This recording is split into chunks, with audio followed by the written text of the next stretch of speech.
your town is to have a very bad Mexican restaurant. And it goes about 70 miles an hour. It's a little top heavy. You don't want to get the blue field. So we don't go quite as fast. All right, it's still, it's smoke and afterburn. It's not shockwave.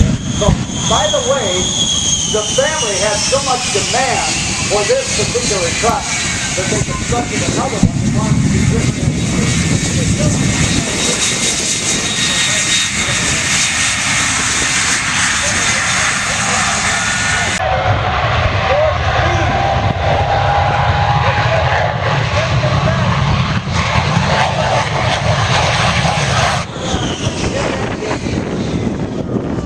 And the only